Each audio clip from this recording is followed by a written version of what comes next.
Yo, yo, yo. Live from Vegas. Sin City. Sin City. Fight weekend. Blue Wire Studios.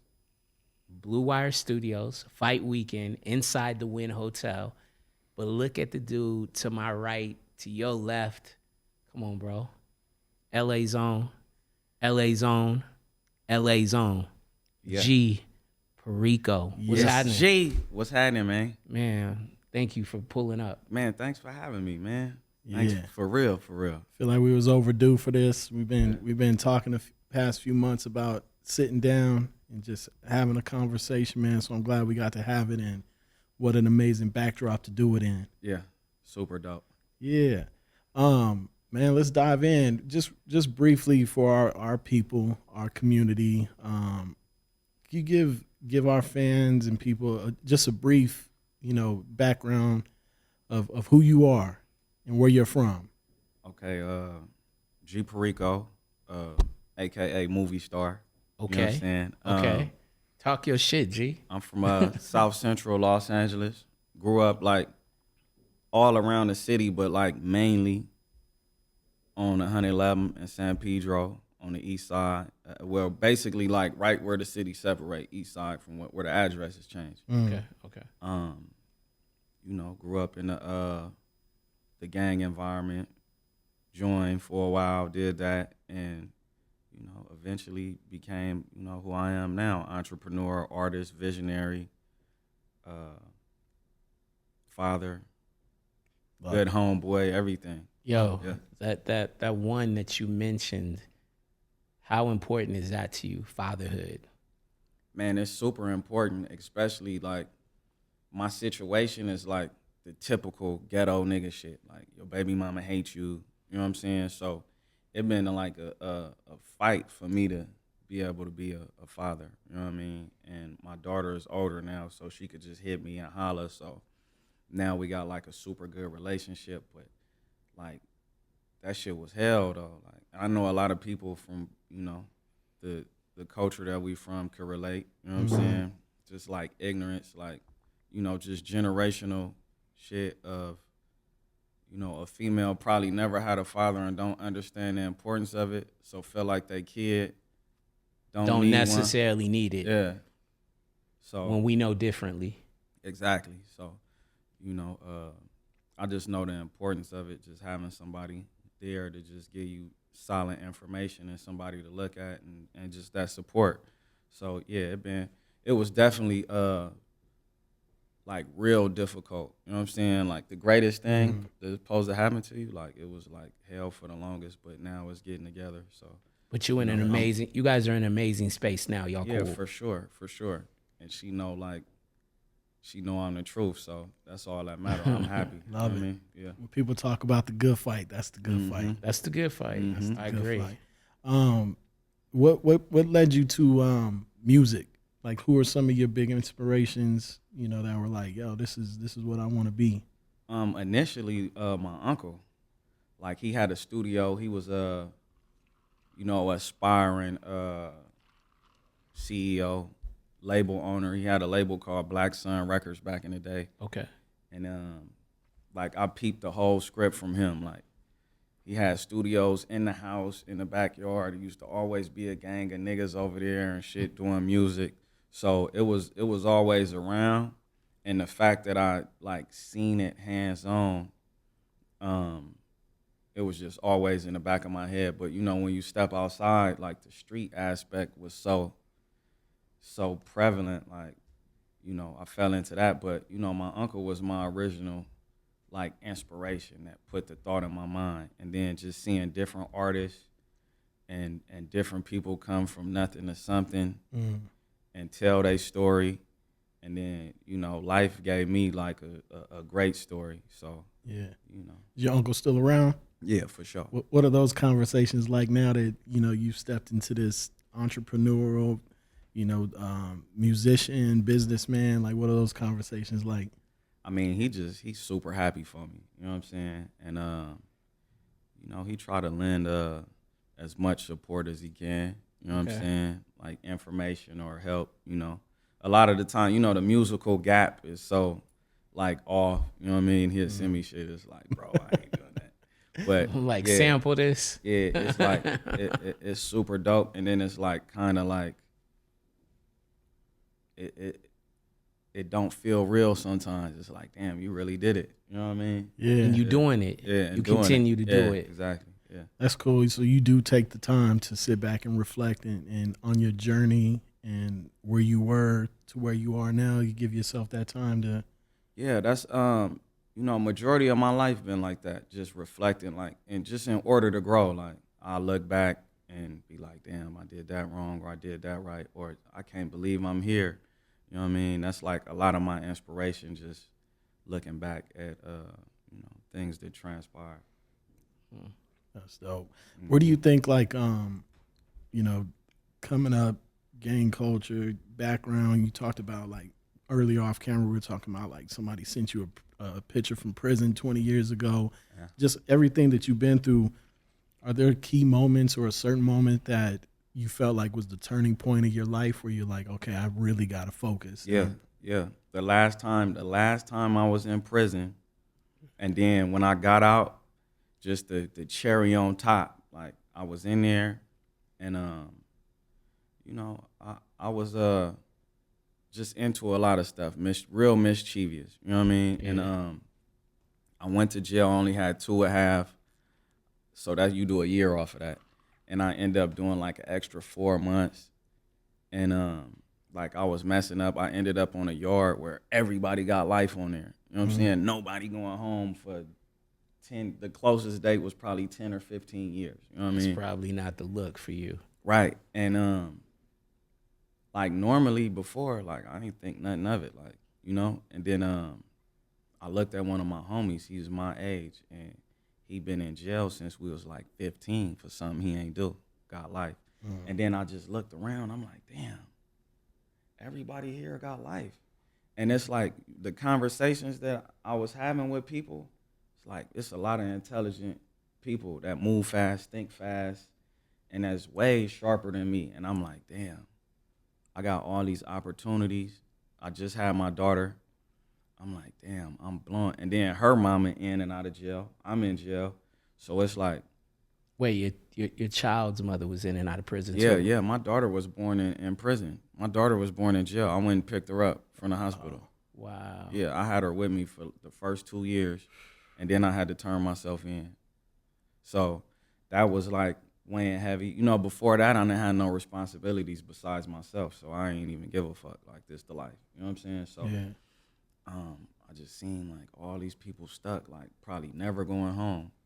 And then I'm like, okay, I got a daughter. I need to get out here and figure it out. Like, the smartest dudes in the streets is the dumbest niggas. You know what I mean? And that was me. Like, I felt like I knew everything. I knew how to get money. I knew how to push it together. Knew how to create a following. You know what I mean? And I felt like that was everything. But the reality check was, nigga, you're going to look up one day and be old and gray and be trying to get a warehouse job, talking about you trying, and I ain't want that. You know what I'm saying? Yeah. And I just always seen this type of lifestyle that I wanted, but I didn't know how I was going to get it. And it was just like, bro, I'm not going to get it from the streets. I'm not a good criminal. I'm always in trouble. You're know like, what I mean? I'm sitting down all the time. Yeah. I'm always in trouble, so I'm not going to get it from the streets. So, I stepped out with that on my mind, like, bro, I'm not going back to jail no more. I don't give a fuck if I'm broke for 6 months. As long as I'm free, I can figure it out. You know what I mean? And then when they took, like, one end of my hood to the feds, I really can't do this street shit no more. Because it's like, it's niggas that we would have never suspected. Like, it was niggas that if you would have called them a snitch or said they was with the police, I probably would have attacked you if you ain't had no proof. And they was actually working with the police, setting niggas up. Wow. So it's like, damn, it's really like the street game ain't fair. You know what I mean? But I've been through enough of it and every aspect of it to have a story. And the culture at that time was about, when I was coming in, was about street credibility and all that shit. You know what I'm saying? So, I felt like I had that. So I'm like, okay, I did a project before I went to jail. I come home, everybody fucking with it. ASAP Yams and them was up on my shit. I'm with Yams like my second day out. You know what I mean? So I'm like, okay. Yams was solid, Yeah. super solid. So I'm like, all right, I'm gonna dive all the way into this shit. You know what I'm saying? And navigate through and see what else come about it. And then I'm a hustler, so yeah. Love it, man. You talk about freedom. Did you ever sign with a major, or you just always were like, you know what, I want to keep this independent? Yeah, I actually did sign with a major. I signed with Roc Nation for a minute. You know what I mean? But it just like the major system, like really isn't for me. You know what I mean? You felt like it was more of a hindrance than something that was Yeah. helping you push forward. Right. So no, let me say this. At that time, and even at this specific time, a major isn't really it for me. You know what I mean? Like, Is that because do you feel like restrained? Yeah. Like you feel they don't move quickly enough? Right. They're not nimble. Right. Okay. Yeah. It's like we in 2023. We in this digital era. We basically in the future, and majority of majors still operate in the old school way of thinking. And then it's like, even when you sign, you still got to do everything that an independent artist would do in order for him to even open up the budget. So it's like, I signed for X amount of projects. I still got to drop all these mixtapes, get hot, move around. But I don't have any equity in that. That shit is like in a gray area. Yeah. Them mixtapes and shit and all that. But they make money off of it. You know what I'm saying? So yeah, the quantification of the mixtape is definitely in a gray area. yeah, it's in a super gray area. You don't get nothing off of it, but you still have to do that for them to open up the budget. So it's like, all right, I might as well take off on my own and then, keep the ownership of that, create some revenue, you know what I mean? Create some wealth and keep building like that, as opposed to signing to a label. They tell you all of this shit that they're going to do. And, I mean, a lot of people are sincere, but the system not set up for it to happen like that. Yeah. You know what I mean? So, Yeah. it was just a little too slow for me. Like, and then when I got over there, I realized that I already had a label set up. I already had my own PR. I already had my own digital guy. I got, different strategic people that I talk to, you know what I'm saying, to help me with direction and everything. I got camera guys. I got producers, you know what I mean? So I already had everything a functioning label needs. And when I got over there, it's like my staff got hired, but motherfuckers wasn't it just put a strain on a lot of different relationships, you know what I mean? And it just didn't work fast enough. But, I'm not saying that I'll probably never deal with a major, but I'm more so like just distro because I know what to do. You know what I mean? Enterprise. Click. Let's talk about it. Yeah. What's the vision? What was the birth? When was the birth of that? And then what's coming for Enterprise? So Enterprise was birthed like 2019, like when I was ready to exit from my deal, because I was signed for like 2 years.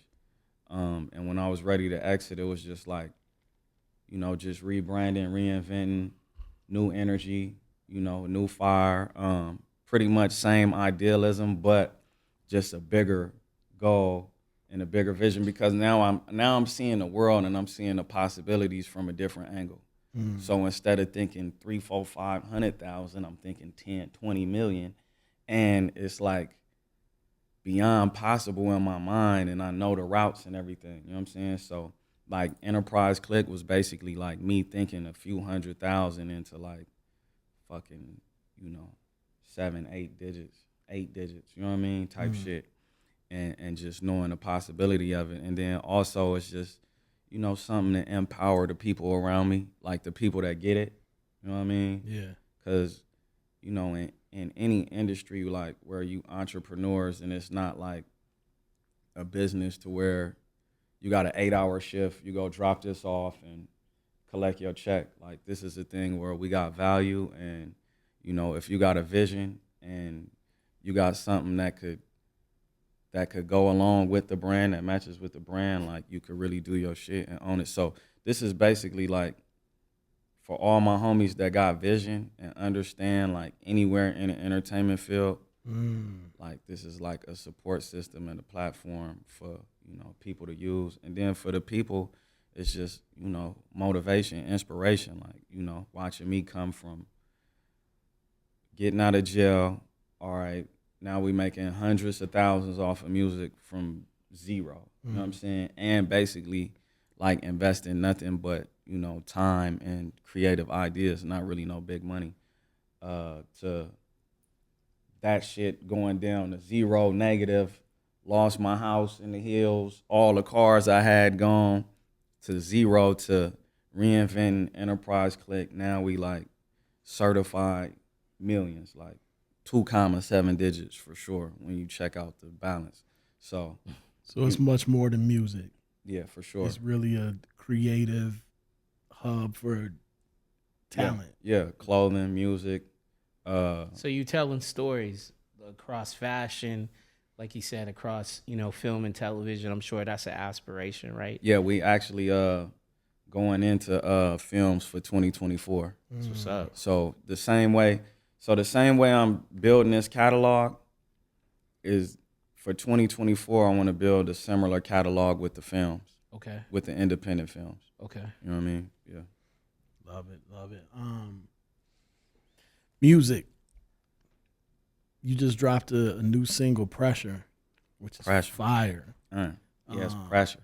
You know, shout out to, and rest in peace to Sponto, man. Sponto's my guy. When you dropped that line, I was like, wow, man, that's it's crazy, man. Like, life is such a fragile thing, and these relationships that we have are really important when you find people that are also an inspiration. You know what I mean? And I know none of us are strangers to loss, but right. Yourself personally, like, how do you deal with grief and, you know, maybe a loss of a friend or a family member or a homie? Like, you know, how do you go about processing some of those things? Bro, it's been happening since like such a young age, like since like first grade. Like one of my friends got hit by a car and died. You know what I'm saying? So it's like I don't even deal with it, bro. It's like it's something inside of me that just locked that shit away, bro. Like, you know what I mean? I just recently, like in this last year, like, you know, came to like tears about a loss. You know what I mean? Like, and I think that was just like, when I cried about that, it was just like all them years of just all these bodies and these people that I lost. You know what I'm saying? Just finally caught up to me. But, you know, we so desensitized, like where I'm from, it's like damn near like a regular thing. It's like, you know, somebody dying is like similar to a fucking birthday party or a baby being born. Like, whoop-de-whoop died. Like, oh, shit. And then it's normal program. You know what I mean? Which is so unfortunate. Like, I feel like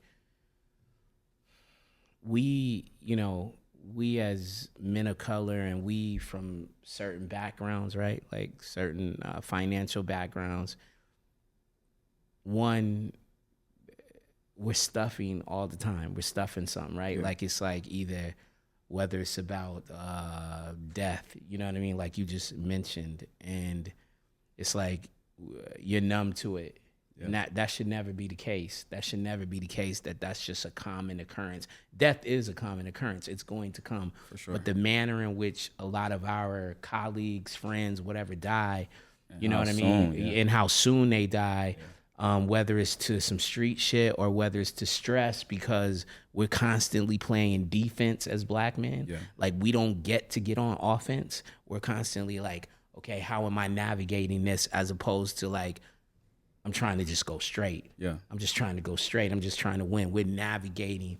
And myself, that's why I called a friend and was asking literally for a therapist referral, because I knew I was at a point where I couldn't run from it anymore. There were just too many things piling about to up. Explode, yeah. Right? Like it was like losing people, children, you know, my kids, like getting at a place in their life where they were making their own decisions, but these things were impacting me in such a way. You know what I mean? And then, you know, your home life, and then Relationships, a business, all of this shit, just it got to a point. And then your parents getting older, and, you know what I'm saying? And maybe not being in the best situation, and you wanting to be the person to sort of like take it all away. Because that's all I've ever been, is like, okay, call him, he's going to work it out and we'll figure it out. And I couldn't be that person anymore because I was on empty. Yeah. You know what I mean? I was on E. And not in a positive way where it's like how they say, like, let's leave this world on E, like you've left everything, you know, out in a good way. It was more like, no, I'm suffering. Been drained, yeah, I'm suffering. And so it's I encourage people, I encourage all of us, I encourage you, find someone to talk to. You gotta find someone to talk to, man. Therapy is so needed. So needed. And the therapy, not only is it coming, should it come in conversations, but it should come in finding, whether it's you building miniature cars or whatever, like find an outlet. You know what I'm saying? Definitely. Find an outlet, like go fishing, whatever, play golf, but do something. You know what I'm saying? You saw Schoolboy Q was like, yo, getting into golf helped him. Yeah. You know what I'm saying? So got healthy. His outlet. Yeah. So I encourage you, because you don't want to become numb, because then you pass that on to your daughter, or you pass that on to someone else, and they feel like, oh, that's just the norm, and it's not. Because we need to figure out how to deal with our emotions. You know what I mean? And become comfortable in those emotions, because life is gonna life. Right. But we just want to be healthy when it's lifing. You know what I'm saying? That, again, it doesn't mean it's always gonna go the way we want it to, but let's find a way to be able to deal with these things and be like, all right, that happened. I'm not okay right now. Yeah. But I'm gonna talk myself through it. I'm gonna talk to some people. I'm gonna figure it out. And it may take 15 days. It may take an hour, but I'm gonna figure it out. Yeah. You know? And that been on my mind a lot lately, because it's like I see the possibilities of success and I see it unfolding, and I understand that all I got to do is be disciplined and execute, right? But then it's like, okay, when you get there, what kind of successful person you going to be? Because money could either bring value to your life or destroy your life, right? Facts. And if you're not in the right place, it's going to destroy you. And I done seen it happen like in the culture, like with my people so many times. It's like all we do all day, like in the gang shit. If you're not gang banging, it's, oh, I'm getting money, get money. But, you know, everybody get money, and then what do they do with it? Like they either fuck themselves up with it or just change waste the shit and do nothing we're not with healthy. it. Yeah, We're exactly. not like if you don't have context, Right. you know what I'm saying? I sat down one time across from Marshawn Lynch, and I was asking him, because I had heard the story of how he never spent a paycheck from the league. He was literally living off of endorsements. And so I was asking him, I was like, what made you come to that? Like, what made you develop that sort of, like, that's how you was going to roll? What made you develop that process? And he was like, actually, it wasn't because I'm brilliant. It was more like, I don't know. He didn't have any context for how to like spend money. Right. So until he was like, I was just like this, fuck it. Like until I can figure it out, you know, and because he knew that there were certain things that could happen that could fuck him. So he was just like, yo, until I figure that out, until I get context, I'm gonna slow up. Yeah, that was a smart thing to do. Question for you. Are you comfortable with being a role model? Do you see yourself as a role model? See, now that's like a super touchy subject, because it's like, you know I'm doing things to break the mold and outside the box, but at the same time, I'm still like rough as fuck around the edges. You know what I mean? It's but that's great that you acknowledge that. Yeah. So it's like, just like the the level of perfection that, I seen certain role models and people that, lead, people behind them in the right direction. It's like, I'm not sure if I'm all the way right there yet. You know But what I'm saying? I think that's honestly like the juxtaposition of us all, right? It's like you got people who pretend that they're polished day in and day out, and then you got people that are real, like, yo, I'm just trying my best to do better. And like Malik said, I think that's important for people to hear, because, and important that you've thought about it and processed it, because, and I think for me, I've always been inspired by the more raw and authentic, like, because that's who we are, right? You know what I mean? Like, you could be beyond successful business wise, but at the house, you can have a terrible marriage. Your kids could be, you know what I mean? And not saying that's anybody's business, but when you walking in the truth about, like, look, I wake up every day, I'm just trying to be the best version of me, trying to learn some things. I think that's amazing, man. And I think your story just in general, as people continue to dive into it more and you continue to open up these new doors and new realms of who you are as an artist and a businessman, it's truly like inspirational, you know what I mean? Yeah. So I appreciate it, man. And, you know, I know we've had, you know, a number of interactions through like Emory and shout out M, man. It's another important person that's just like, you know, if you have the chance to have conversations with Emory, it's like, you know, priceless moments, man. But super dope. I wanted to ask you, blue t-shirt. Blue t-shirt, this man, the takeover. That came out of like nowhere. Yeah. It caught fire. What was the vision behind that? I mean, at the time in my life, like I was tell the truth.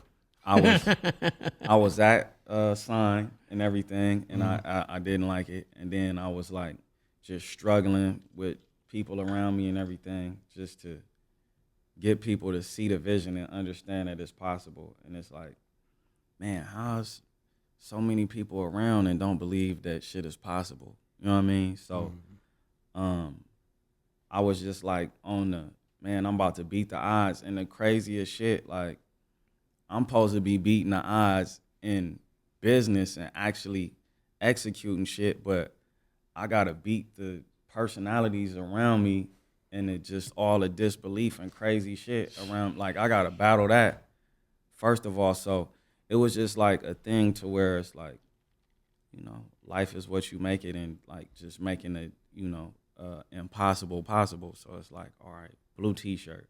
I had that idea. And I'm like, man, fuck this. I'm not making nothing blue, because this is a blue t-shirt. You know what I'm saying? If I say so, that's what it is. You know what I mean? And that's my belief. And, you know, that's how we pushing. So it was just like more to it than just taking blue and making it red. You know what I'm saying? It was just like a whole thing going on in my life. And then I know that it's so many other people that struggle with that. Like, people can't get to the game because niggas is bumping heads in the huddle. You know what I mean? So, you know, that was, you know, mainly that. And it, you know, it was super clever. I see a gang of different high-end brands, you know, stealing the idea, which is a good thing. Yeah, that's how they do it, though. Mm-hmm. No, that's exactly how they do it. How they do it. Mm-hmm. No, I thought it was super clever, man. And hearing you tell that story, it's almost like you're kind of breaking down barriers, you know, for sure, through cultural, you know, fashion and those kind of things, and the belief in yourself to do that. Like you said, when it's normally the people in your proximity that you're trying to get on board, and you're like, you know, it's frustrating sometimes when you're like, how can you not see the vision? Very. But then when you take a step back and you're like, why should I expect anybody to see my vision? Right. Because it's mine. Yeah. Right. You know, some people get it. You know, I know even me and Malik, like, there's a lot of things that, you know, we both see eye to eye on, but then there's the beautiful part is the things that we don't see that's the eye great to eye part on. But you have to arrive at each other's space to be like, okay, I might not see it, but I trust, you know, what you see, because that's in my blind spot maybe. Yeah. You know, so I think surrounding yourself with those kind of people that, you know, challenge your way of thinking, and I think people still to this day getting mixed up. You don't have to agree or 100% see the vision behind somebody's thing, but as long as you support, Right. yeah, That's the In main a healthy thing. way. That's the In a healthy way. strength in the team though. yeah, Yep. Because everybody not supposed to be the same. Now it's just plain dull, boring shit that you can't really build. Like you need to get challenged in a great way. yeah. You need different ideas. You need somebody to be like, wait, hold up. Let me sharpen this. I see what you saying, but let me sharpen it up. Like, you know, and at the time, my situation wasn't that. It was just like, nigga, this ain't it, period. Shut up. Yeah. Like, you know what I'm saying? So, yeah, that's the strength in the team. Like, people having different ideology. Ideology. Yep. People having different ideology and different vision, but, you know, having the same passion and, it, you know, same or bigger drive. And that's the thing is like the people that you surround yourself with. I'm sure you know this because I saw your crew outside. Like they got context for you, right? So in that context, when G is having maybe not his best day, they don't take it personally. They just be like, yo, that dude on his shit today, whatever. Yeah. You know what I mean? I'm gonna talk to him later. And that's important. It's important because those things then don't become other issues that aren't even there. Right. You know what I mean? You just like, yo, he on his shit today. And that doesn't mean you're pacifying somebody's behavior. You just more like, I know his intentions. I know who we are. I know the relationship that we have. Like, whatever, bro. But you know what I'm saying? Understanding is a motherfucker. It's everything. And that's love right there. You know what I'm saying? That's real love. Yeah. The late great Nip said, "Circle got smaller. Everybody can't go." You feel that? For sure. I used to be deep. We could probably walked in 50 deep. You know what I'm saying? And it's crazy because a lot of people don't get it. It's like, you know, I got a lot of people upset with me, but don't understand, like, bro, like, you got to bring value to the situation. And that don't necessarily mean that you got money or you know everybody or, you know, it may be conversation or some word or check this out. Like, you know, I done got some of the greatest advice from people that's not doing the best in life. You know what I mean? Valuable, good shit. You know what I'm saying? So, you know, that don't mean you got to have it all. But, yeah, like when you dealing with, especially coming from this culture, like ego. Like our shit is built off of ego. Everybody want to be the toughest nigga, the hardest nigga, whatever or just it is. The man. Yeah, better than you, the man, this, that, and the other. And like I've always been the man, but the thing is, I know how to let other people be them and not get in their way. You know what I'm saying? And you know, that's not always the case when you in these large circles, you know, and then just like developing that focus that you need to grow. Like you can't have all this noise around you, you know what I mean, in order to take it to that next level. Yeah, sometimes you got to get selfish. For sure. And selfish that word gets used out of context. Selfishness sometimes for your growth is 1,000% necessary. That shit will save your life. What I mean? Because it's like, how can I help you or help this thing if I can't help myself? Selfishness will save your life. Facts. Yeah. Big facts. Because you got to be able to be like, you know what? For me to be at the space where I want to be, first me, I'm at where I want to be. I can't give you everything. Right. So I got to shut down.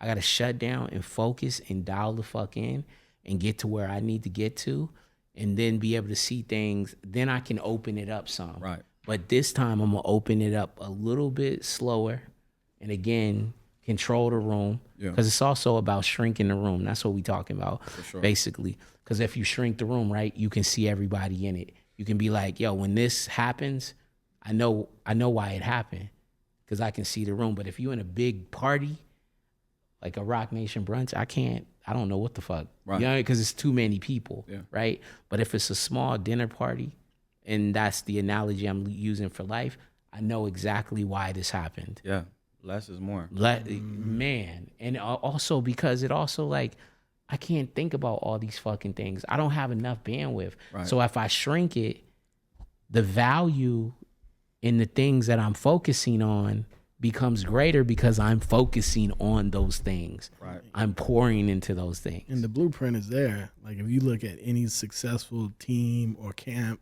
there's like 5 or 6 of them. Exactly. And you know, what sucks about the culture is that people don't understand that. So They do. you know, a lot. I mean, They don't but wanna their ego understand. won't let Yeah, them it won't understand let it, them. and pride Yeah. won't let them understand Yeah, it. And yeah. a lot of people stay stagnant because of that line, keep it real. You know what I mean? And people don't understand keeping it real like starts with yourself, right? Facts. And Don't lie to yourself. yeah, a lot of people in the culture, like, I just want to like people to know, like, you know, if somebody needs to do what's best for them, and you know their heart and you know their intentions, like, bro, do not give them a hard time and ruin the relationship, because once this man come and be great, you're gonna be even more sour on the sideline. You know what I mean? Because you ruin the relationship as opposed to supporting. You know what I mean? And that's a big thing that lacks in the culture, is that like true support without, you know, selfish Expecting intent. some agenda. Yeah, it's like right? selfish Yeah. intent. Like, you know, a lot of people be around, oh shit, well, if you on, I'm on, right? Yeah. Outside of like, damn, how can I add value to myself and then add value to this? Like, everybody 'Cause should if I- have some point of 'cause I- selfishness. Because if I add value to it, G gonna keep me around anyway. Exactly. Yeah. Because it benefits him to keep me around. And I'm gonna be able to create my own thing. Exactly. And then we form like Voltron. Exactly. Right. You know what I mean? Because the dude that becomes that's your guy becomes the manager, and he's like, yo, he led G to this and that and the third, so now he's the manager. The guy who's your creative guy becomes the creative guy, and we all winning. And It's then it super goes simple. from, can I give me this, give me that, to I'm bringing value, you bringing value, and we both just growing like crazy, and we living great, and we high-fiving. Do you look at your, I don't want to, but your relationship with the other person, with women, do you look at that sort of the same way? Yeah, for sure. You know, but you know, it's crazy. Like, love is a motherfucker.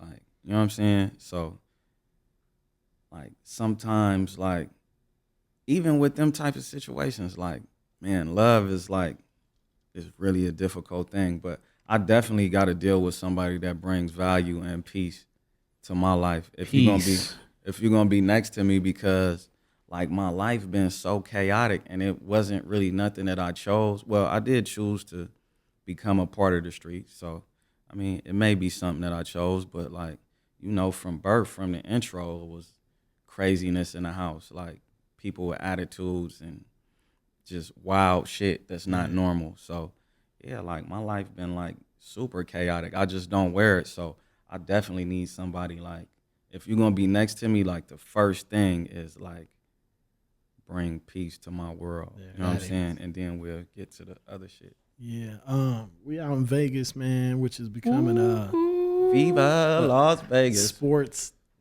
hit hub. So wait, capital. let's get to it. Why we here tonight? This is a great place to Yeah. invest at. Right Oh my now. goodness, This right? is a great. So I was hollering at Dave.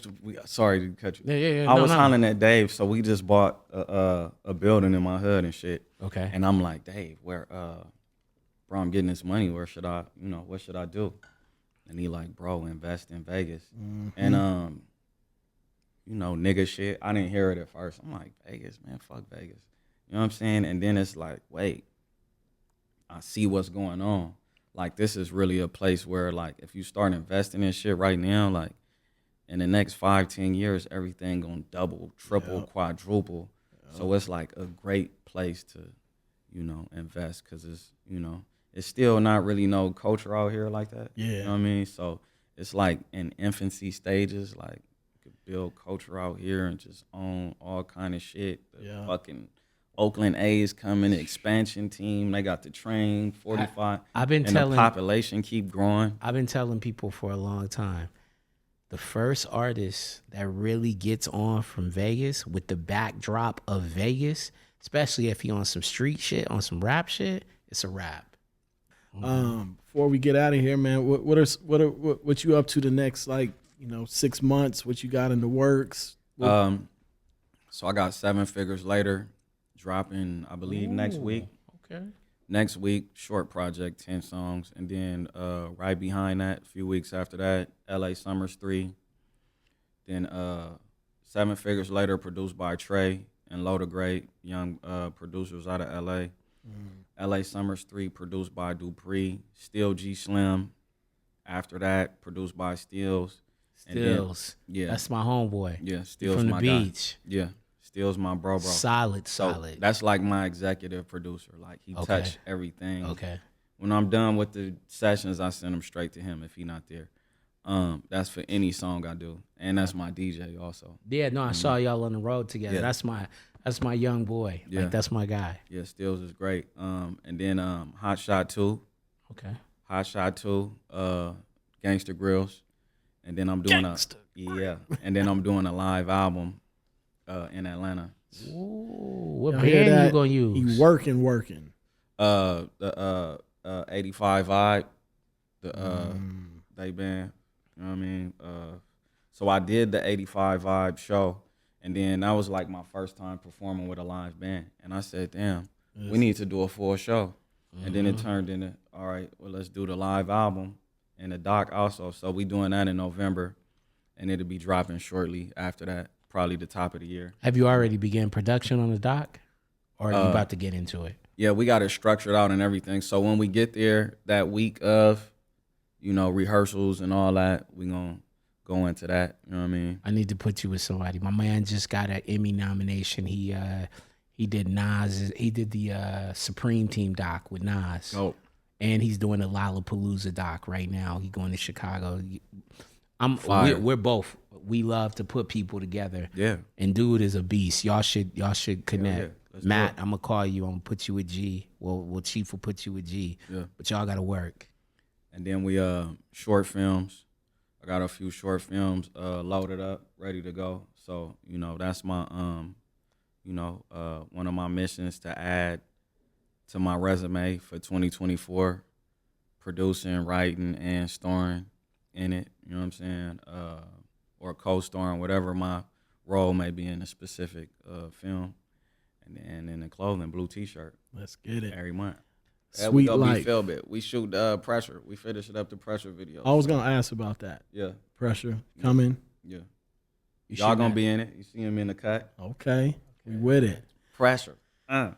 What's up, y'all? Signing off for Sweet Life, live from Las Vegas. G Perico, Yeah. Malik Rashid, Yes, sir. Fight Weekend. Let's go. Ding ding.